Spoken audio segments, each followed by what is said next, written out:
ನಮಸ್ಕಾರ ವಿದ್ಯಾರ್ಥಿಗಳೇ. 4ನೇ ಅಧ್ಯಯನದ 2ನೇ ಸೆಷನ್ನು ಅಂದರೆ ಈ ಸಂವೇಗ ಒಂದು 2ನೇ ಭಾಗವಾಗಿ ನಾವು ಡೆವಲಪ್ಮೆಂಟ್ ಟು ಎಮೋಷನ್ಸ್ ಅಂದರೆ ಈ ಸಂವೇಗ ಅಂತಕ್ಕಂಥದ್ದು ಹೇಗೆ ವಿಕಾಸ ಆಗುತ್ತೆ ಅಂತಕ್ಕಂಥದ್ದು ನಾವಿಲ್ಲಿ ನೋಡೋಣ. Emotional development.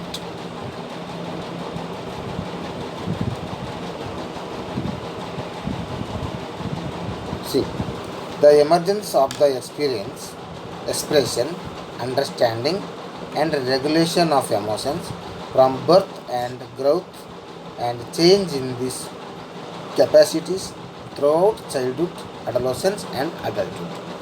ಅಂದರೆ ಎಮೋಷನ್ಸ್ ಅಂತಕ್ಕಂಥದ್ದು ಯಾವ ಸಮಯದಲ್ಲಿ ಹೆಚ್ಚಾಗಿ ಕಂಡು ಬರುತ್ತೆ ಅಂದರೆ ಅದು ಹೇಗೆ ಉತ್ಪತ್ತಿ ಆಗುತ್ತೆ ಅನ್ನೋದಾದರೆ ಇಲ್ಲಿ first the emotions from birth ಅಂದರೆ ಹುಟ್ಟಿನಿಂದ ಕೆಲವೊಂದು ಸಂವೇಗಗಳು ಇಲ್ಲಿ ಸ್ಟಾರ್ಟ್ ಆಗ್ತವೆ ಅಂತಕ್ಕಂಥದ್ದು. And growth and changes in these capacities throughout childhood, adolescence and adulthood. ಅಂದರೆ ಈ ನವಜಾತ ಶಿಶುವಿನಿಂದ ಹಿಡಿದು ಹುಟ್ಟಿದಾಗ ಏನೋ ಒಂದು ಆಗುತ್ತೆ ಬದಲಾವಣೆಗಳು, ಅಲ್ಲಿಂದ ಈ ಒಂದು ಮಧ್ಯ ವಯಸ್ಸು ಅಥವಾ ಬಾಲ್ಯಾವಧಿ ಅಲ್ಲಿಯವರೆಗೆ ಏನಾಗುತ್ತೆ ಇದು ಕ್ಯಾರಿ ಆಗ್ತಾ ಇರುತ್ತೆ ಅಂತಕ್ಕಂಥದ್ದು ನಾವಿಲ್ಲಿ ನೋಡ್ತೀವಿ.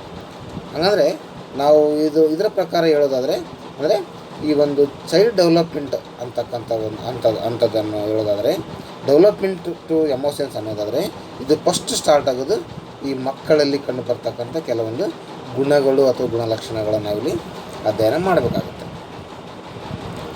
Development of emotions occur in injection with the neuron, cognitive and behavioural development and emerging within A particular social and cultural context.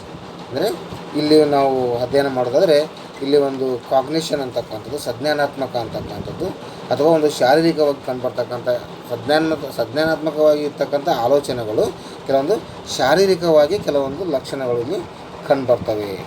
ನೋಡಿ, ದ ಫಸ್ಟ್ ಇನ್ಫ್ಯಾನ್ಸಿ ಪೀರಿಯಡಲ್ಲಿ ಏನಾಗುತ್ತೆ, the expression of emotions during infancy the promote to the transition from complete dependence to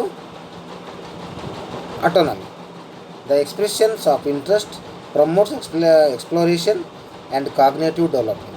ಇಲ್ಲೇನಾಗುತ್ತೆ, the infancy ಪೀರಿಯಡಲ್ಲಿ ಅಂದರೆ ಈ ಒಂದು ಶೈಶವಾವಧಿಯಲ್ಲಿ ಏನಾಗುತ್ತೆ, ಸಾಮಾನ್ಯವಾಗಿ ಮಗು 100% ದ ಡಿಪೆಂಡ್ಸ್ ಆನ್ ಪೇರೆಂಟ್ಸ್ ಆಗಿರೋದ್ರಿಂದ ಪೇರೆಂಟ್ಸ್ ಮೇಲೆ ಅವಲಂಬನೆ ಆಗಿರೋದ್ರಿಂದ ಅವಾಗ ಏನಾಗುತ್ತೆ, ಇಲ್ಲಿ ಮಗು ತುಂಬಾ ಕೆಲವೊಂದು ಉದ್ರಿಕ್ತವಾಗಿರ್ತಕ್ಕಂಥ ಕೆಲವೊಂದು ಲಕ್ಷಣಗಳನ್ನು ಅಥವಾ ಸಂವೇಗಗಳನ್ನು ವ್ಯಕ್ತಪಡಿಸುತ್ತೆ ಅಂತಕ್ಕಂಥ ನಾವಿಲ್ಲಿ ನೋಡ್ತೀವಿ. ನೋಡಿ, ದ ಕ್ಯಾಥರಿನ್ ಬ್ರಿಡ್ಜಸ್ ಅವರ ಸಿದ್ಧಾಂತ ಪ್ರಕಾರ ಇಲ್ಲಿ ಒಂದು ಸಿದ್ಧಾಂತ ಹೇಳ್ತಾರೆ. ಯಾರವರು? ದ ಕ್ಯಾಥರಿನ್ ಬ್ರಿಡ್ಜಸ್ ಅವರ ಸಿದ್ಧಾಂತದ ಪ್ರಕಾರ ಮೊದಲನೇದಾಗಿ ಹೇಳೋದಾದರೆ ಜನನವಾದ ಪ್ರಾರಂಭದಲ್ಲಿ ಯಾವುದೇ ಪ್ರಚೋದನೆಗೆ ಶಿಶು ತೋರುವ ಪ್ರತಿಕ್ರಿಯೆ ಎಂದರೆ ಉದ್ರಿಕ್ತತೆ. ಎರಡನೆಯದಾಗಿ 3ನೇ ತಿಂಗಳಲ್ಲಿ ಉದ್ರೇಕವು ಶೋಕ ಮತ್ತು ಹರ್ಷವಾಗಿ ಕವಲೊಡೆಯುತ್ತದೆ. ಶೋಕವು ಅಳು, ಮೈ ಸೆಟೆತ, ಮುಖ ಸಿಂಧರಿಸುವುದು ಮುಂತಾದ ರೀತಿಯಲ್ಲಿ ವ್ಯಕ್ತವಾಗುತ್ತದೆ. ಹರ್ಷವು ತೆರೆದ ಬಾಯಿ, ಮುಗುಳ್ನಗು, ಕಿಲಕಿಲ ನಗುವ ಶಬ್ದ, ಕಣ್ಣೀರಳಿಸುವುದು ಇತ್ಯಾದಿ ರೂಪಗಳಲ್ಲಿ ವ್ಯಕ್ತವಾಗುತ್ತದೆ. ನೋಡಿ, ಅಲ್ಲಿನೂ ಕೂಡ ನಾವು ಪಾಸಿಟಿವ್ ಆ್ಯಂಡ್ ನೆಗೆಟಿವ್ ನೋಡ್ತಾ ಹೋಗ್ತೀವಿ ವಿದ್ಯಾರ್ಥಿಗಳು. ಅಂದರೆ ತುಂಬ ದುಃಖ ಆದಾಗ ಮಗುಗೆ ಏನಾದರೂ ಬೇಕು ಅಂತಂದಾಗ ಏನಾಗುತ್ತೆ, ಅದು ಏನು ಮಾಡುತ್ತೆ, ಅಳೋದು ಮಾಡುತ್ತೆ, ಮೈ ಸೆಟ್ಸೋದು ಮಾಡುತ್ತೆ, ಮುಖ ಸಿಂಡಿಸೋದು ಮಾಡುತ್ತೆ. ಹಾಗೆಯೇ ತುಂಬ ಖುಷಿಯಾದಾಗ ಬಾಯಿ ತೆಗೆಯೋದು ಅಥವಾ ಮುಗುಳ್ನಗೆ ಮಾಡೋದು, ಸ್ಮೈಲ್ ಮಾಡೋದು ಕೂಡ ನಾವು ಇಲ್ಲಿ ಮಾಡುತ್ತೆ ಅಂತಕ್ಕಂಥದ್ದು. ಹಾಗೆಯೇ ನಾವು 3ನೇದಾಗಿ ನೋಡೋದಾದರೆ ಅಲ್ಲಿ ಶಿಶುವಿನ 6ನೇ ತಿಂಗಳಲ್ಲಿ ಶೋಕದಿಂದ ಭಯ, ಜಿಗುಪ್ಸೆ ಮತ್ತು ಕೋಪ ಹೊರಹೊಮ್ಮುತ್ತವೆ. ಸುಮಾರು 12ನೇ ತಿಂಗಳಲ್ಲಿ ಹರ್ಷದಿಂದ ಆನಂದ ಮತ್ತು ವಾತ್ಸಲ್ಯಗಳು ಬೆಳೆಯುತ್ತದೆ. 4ನೇದಾಗಿ ಶಿಶುವಿನ 18ನೇ ತಿಂಗಳಲ್ಲಿ ಶೋಕದಿಂದ ಮಾತ್ಸರ್ಯ ವ್ಯಕ್ತವಾಗುತ್ತದೆ. 5ನೇದಾಗಿ ಶಿಶುವಿನ 20ನೇ ತಿಂಗಳಲ್ಲಿ ಹರ್ಷದಿಂದ ಆನಂದ ಕಾಣಿಸುತ್ತದೆ. 24ನೇ ತಿಂಗಳ ವೇಳೆಗೆ ಮಗು ಮೇಲ್ಕಾಣಿಸಿರುವ ಸಮಯಗಳನ್ನು ವ್ಯಕ್ತಪಡಿಸಲು ಸಮರ್ಥನಾಗುತ್ತದೆ. 5ನೇ ವರ್ಷದಲ್ಲಿ ಮೇಲಿನ ಸಮಯಗಳ ಜೊತೆಗೆ ಹಸಿವೆ, ನಿರಾಸೆ, ಉದ್ವಿಗ್ನತೆ ಮತ್ತು ಸಂಕೋಚಗಳು ಬಾಲಕಿಯರಲ್ಲಿ ಕಂಡುಬರುತ್ತದೆ ವಿದ್ಯಾರ್ಥಿಗಳಿಗೆ. ಅಂದರೆ ನಾವು ಇಲ್ಲಿ ನೋಡೋದಾದರೆ ಸಾಮಾನ್ಯವಾಗಿ ಈ ಕ್ಯಾಥರಿನ್ ಅವರ ಒಂದು ಸಿದ್ಧಾಂತದಲ್ಲಿ ಅವ್ರು ಏನು ಮಾಡ್ತಾರೆ ಅಂದರೆ ಈ ಮಕ್ಕಳ ಮೇಲೆ ಕೆಲವೊಂದು ಅಧ್ಯಯನಗಳು ಮಾಡೋದ್ರ ಮುಖಾಂತರ ಅವರು ಸಂವೇಗಗಳು ಹೇಗೆ ವ್ಯಕ್ತಪಡಿಸುತ್ತೆ ಅಂತಕ್ಕಂಥದ್ದು ಈ ಸಿದ್ಧಾಂತಗಳಲ್ಲಿ ನಾವೇ ನೋಡ್ಬೋದು. ಸೋಷಿಯಲ್ ಇಂಟ್ರ್ಯಾಕ್ಷನ್ ಹೆಂಗಿರುತ್ತೆ ಅಂತಕ್ಕ ನೋಡಿ. The intentional smile and other expression of joy promote social interaction and healthy attachment relationship with primary caregivers. ಈಗಾಗಲೇ ಹೇಳಿದೆ ಟ್ಯಾಡ್ಲರ್ಹುಡ್ ಆ್ಯಂಡ್ ಅರ್ಲಿಹುಡ್ಡಲ್ಲಿ ಅಂತಕ್ಕಂಥದ್ದು. ಅಂದರೆ ಇಲ್ಲಿ during the toddler period in conjunction with the rapid maturation of the frontal lobes and the limbic circuit in the brain recognise of the self emerge. ಅಂದರೆ self emerges ಅಂತಕ್ಕಂಥದ್ದು. ಅಂದರೆ ಮಗು ತನ್ನ ಕೆಲವೊಂದು ಆಟ ಪಾಠಗಳಲ್ಲಿ ತನ್ನ ಬೇಕು ಬೇಡುಗಳನ್ನು ಏನು ಮಾಡುತ್ತೆ, ಈ ತನ್ನ ಕತ್ತುಗಳನ್ನು ಅಲ್ಲಾಡಿಸೋದು, ಮೈಕೈಗಳನ್ನು ನಡುಗಿಸೋದ್ರ ಮುಖಾಂತರ ತನ್ನ ಸಂವೇಗವನ್ನು ವ್ಯಕ್ತಪಡಿಸುತ್ತೆ ಅಂತಕ್ಕಂಥ ನಾವಿಲ್ಲಿ ಹೇಳ್ತೀವಿ. ಅವರ ಒಂದು ಈ ವಯಸ್ಸಿನಲ್ಲಿ ಸಾಮಾನ್ಯವಾಗಿ ಈ ಸಂವೇಗಗಳನ್ನು ವ್ಯಕ್ತಪಡಿಸಲಿಕ್ಕೆ ಅವರು ಸಮರ್ಥರಾಗಿರ್ತಾರೆ ಅಂತಕ್ಕಂಥ ನಾವಿಲ್ಲಿ ನೋಡ್ತೀವಿ. The ability to differentiate the self from the also promote basic empathetic behaviour and moral understanding. ಅಂದರೆ ಇಲ್ಲಿ ತನ್ನ ಒಂದು ಸಂವೇಗಗಳನ್ನು, ತನ್ನ ಒಂದು ಸಿದ್ಧಾಂತಗಳನ್ನು ಅಥವಾ ತನ್ನ ಒಂದು ಬೇಕು ಬೇಡುಗಳನ್ನು ವ್ಯಕ್ತಪಡಿಸಲಿಕ್ಕೆ ಅವನೇನು ಮಾಡ್ತಾನೆ, ಈ ಟ್ಯಾಡ್ಲರ್ಹುಡ್ಡಲ್ಲಿ ನಾವು ಇಲ್ಲಿ ಅಥವಾ ಚೈಲ್ಡ್ಹುಡ್ಡಲ್ಲಿ ನೋಡ್ತೀವಿ ಅಂತಕ್ಕಂಥದ್ದು ಅವನು ವ್ಯಕ್ತಪಡಿಸ್ತಾನೆ. ದೆನ್ ಮಿಡಲ್ ವುಡ್ ಅಂತಕ್ಕಂಥದ್ದು ಅಂದರೆ ಈ ಒಂದು ಮಧ್ಯ ವಯಸ್ಸಲ್ಲಿ ಮಗು ಏನು ಮಾಡುತ್ತೆ, ಮಿಡಲ್ ಚೈಲ್ಡ್ಹುಡ್ ಅಂದರೆ ಈ ಒಂದು ನೋಡಿ, the during the middle and late adulthood the stable self concepts based on the child. Typically, emotional expressions emerge with the increased capacity for self-reflection. Children gain an understanding of their self-conscious emotions. ಅಂದರೆ ಈ ವಯಸ್ಸಿನಲ್ಲಿ ಮಗು ಒಂದು self conscious ಅಂತಕ್ಕಂಥ emotions ಅದು ವ್ಯಕ್ತಪಡಿಸುತ್ತೆ. ಅಂದರೆ ಯಾವಾಗ ಅಳಬೇಕು, ಯಾವಾಗ ನಗಬೇಕು, ಯಾವಾಗ ನಾನು ಬೇಸರ ಮಾಡ್ಕೋಬೇಕು, ಆ ಮಗು ಮುಖದಲ್ಲೇ ತನ್ನ ಒಂದು ಗಾಂಭೀರ್ಯತೆಯನ್ನು ಅಥವಾ ಒಂದು ಫೇಶಿಯಲ್ ಎಕ್ಸ್ಪ್ರೆಷನ್ನ ತೋರಿಸುತ್ತೆ ಅಂತಕ್ಕಂಥ ನಾವಿಲ್ಲಿ ನೋಡ್ತೀವಿ.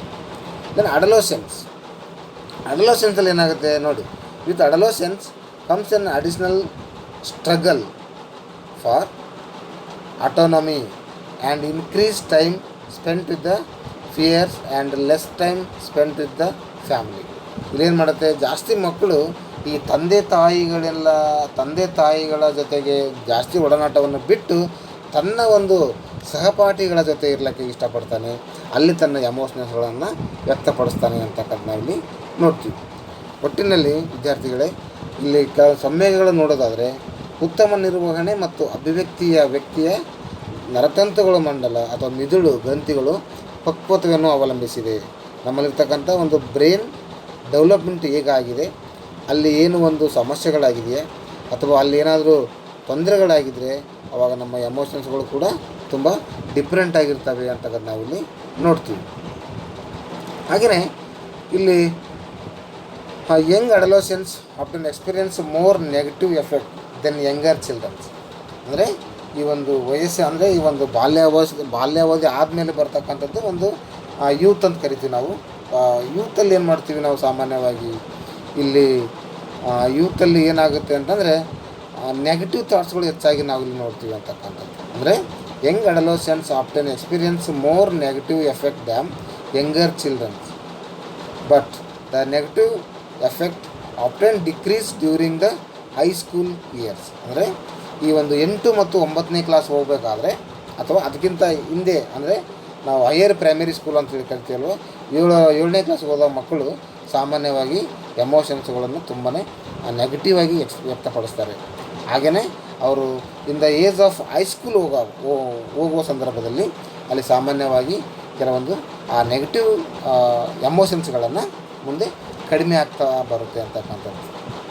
Then girls often the experience longer period of elevated negative effect than boys. ಅಂದರೆ ಈ ಗರ್ಲ್ಸಲ್ಲಿ ಏನಾಗುತ್ತೆ, ಈ ಬಾಯ್ಸ್ಗೆ ಹೋಲಿಕೆ ಮಾಡಿದ್ರೆ ಗರ್ಲ್ಸಲ್ಲಿ ಎಮೋಷನಲ್ಸ್ಗಳು ಇನ್ನೂ ಜಾಸ್ತಿ ಟೈಮ್ ತೊಗೊಳುತ್ತೆ. ಅವರು ಜಾಸ್ತಿ ಅದನ್ನು ಆ ಸಂದರ್ಭದಲ್ಲಿ ಅವರು ಜಾಸ್ತಿ ಎಮೋಷ್ನಲ್ಸ್ಗಳನ್ನು ವ್ಯಕ್ತಪಡಿಸ್ತಾರೆ ಅಂತಕ್ಕಂಥದ್ದು. ಅಂದರೆ ಒಟ್ಟಿನಲ್ಲಿ ನಾವು ಹೇಳೋದಾದರೆ ಈ ಎಮೋಷನ್ ಡೆವಲಪ್ಮೆಂಟ್ ಅಂತಕ್ಕಂಥದ್ದು, ಸಂವೇಗಗಳ ಒಂದು ಬೆಳವಣಿಗೆ ಅಂತಕ್ಕಂಥದ್ದು ಹೆಚ್ಚಾಗಿ ನಾವು ನೋಡ್ತಕ್ಕಂಥದ್ದು ಹುಟ್ಟಿನಿಂದ ಮಗು ಒಂದು ಅಡಲೋಸೆನ್ಸ್ ಅಥವಾ ಒಂದು ಒಂದು ಯೂತ್ ಬರೋವರೆಗೆ ಸಾಕಷ್ಟು ನಾವು ನಮ್ಮ ಮನೆಗಳಲ್ಲಿ, ನಮ್ಮ ಪಕ್ಕದ ಮನೆಗಳಲ್ಲಿ, ಬೀದಿಗಳಲ್ಲಿ ಮಕ್ಕಳನ್ನು ನೋಡ್ತೀವಿ.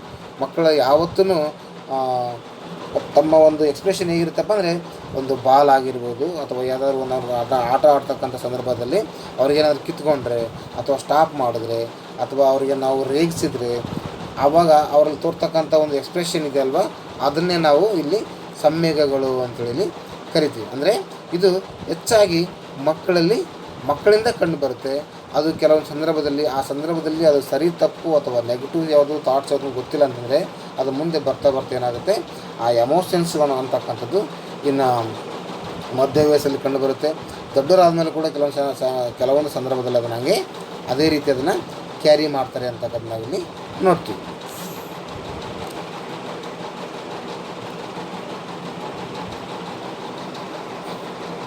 Overall, the positive and supportive fear lessons during adolescence promote healthy emotions development and mental health as the adolescent entires adulthood. ಅಂದರೆ ನಾವು ಕೆಲವೊಂದು ಸಂದರ್ಭದಲ್ಲಿ ನಾವು ಪಾಸಿಟಿವ್ ಆಗಿ ಏನಾದರೂ ತೊಗೊಂಡ್ರೆ ಎಮೋಷನ್ಸ್ಗಳು ಏನಾಗ್ತವೆ, ಅಲ್ಲಿ ಕೆಲವೊಂದು ಎಮೋಷನ್ಸ್ ಡೆವಲಪ್ಮೆಂಟು ಅದು ಗುಡ್ ಹೆಲ್ದಿಯಾಗಿ ಆಗುತ್ತೆ, ಪ್ರಮೋಟಿವ್ ಹೆಲ್ದಿ ಆಗುತ್ತೆ.